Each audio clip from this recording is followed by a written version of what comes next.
There are four main ways to save money on tree removal that we're going to cover. My name is Ben McInerney. I'm a certified arborist and the founder of Go Tree Quotes. I ran a tree business for the best part of 10 years, so I've got some inside knowledge on how to save money on tree removal.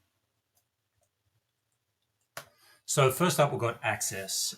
So this is an example of good access, and this is what poor access looks like. So if you've got a tree in your backyard and you've only got a little side gate for the tree service to get through, then it's going to cost you a lot more money to have that tree removed. It's as simple as how long it takes to remove the tree. So if we have a look at this example, we've got a tree in the front yard and a very similar tree in the backyard. So the one at the front will generally cost about half the price as that one in the backyard, just because the manpower and time it'll take to get the one in the backyard on the ground, through the side gate and out the front, it's just double the time, so it's double the cost really. So you can imagine trying to get a large tree like this down and at the front of a property. If you can grant access via, say, a back laneway, a neighbour's property with rear access, and just remove a panel of fencing, you could save yourself a lot of money, up to 50% off if you can get the right access. So next up is disposal. So you can see you can either get the tree service to remove all the brush and wood for you. You could leave it out the front for council. You could get a skip bin, or you could sell the firewood on Gumtree. So obviously you'd have to get the tree service to give you two different quotes, one for complete removal and another one to just cut everything up or just cut it down and leave it where it lays and you dispose of it. Again, probably 50% of the work is in the removal part of it, not just getting the tree on the floor. So again, you could save yourself 50% straight off the bat just to have it cut down. Again, depending on where the tree is located. And then if you've got a council cleanup or it's a very kind of trunk heavy tree, you can have it cut up and sell it on Gumtree or eBay, or you could get a skip bin and fill that up. So another avenue for saving money.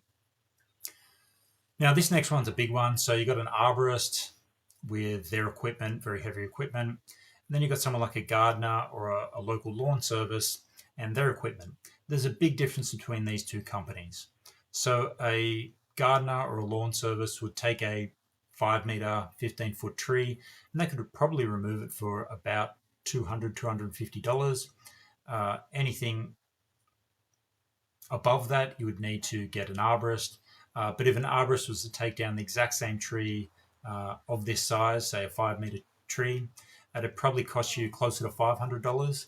It's kind of the starting price. By the time they turn up with all their equipment and their crew, they do have to charge for removal. So so getting a gardener in for the smaller jobs, you're going to save again 50% off the cost of tree removal.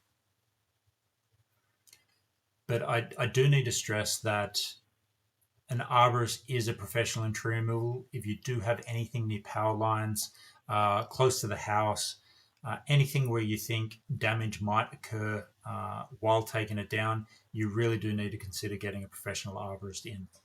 So next up, we have seasonality. So you can see here we've got Google Trends and we've got a 5-year chart, and you can just see the boom bust in the seasons of when there's peak demand in the summer and when demand really dries up in the winter. So in the winter, you can expect a 10 to 20% discount because the number of tree services that can handle the peak demand in summer are also there in winter and they're just not getting the work. So in general, you'll find that you're on the better side of the supply-demand ratio and you're just going to get a better deal. That's not always the case depending on where you live. So the southern states, it might not be as pronounced. And also in Australia, in the northern half of Australia, you're probably not going to see as much of a drop-off. And you can see that represented in the chart here, which you'll see a drop-off over Christmas, but in general, it's about even most of the year. Now, the most potent tool you're going to have in your arsenal is coming to Go Tree Quotes and getting 3 quotes compared on this site.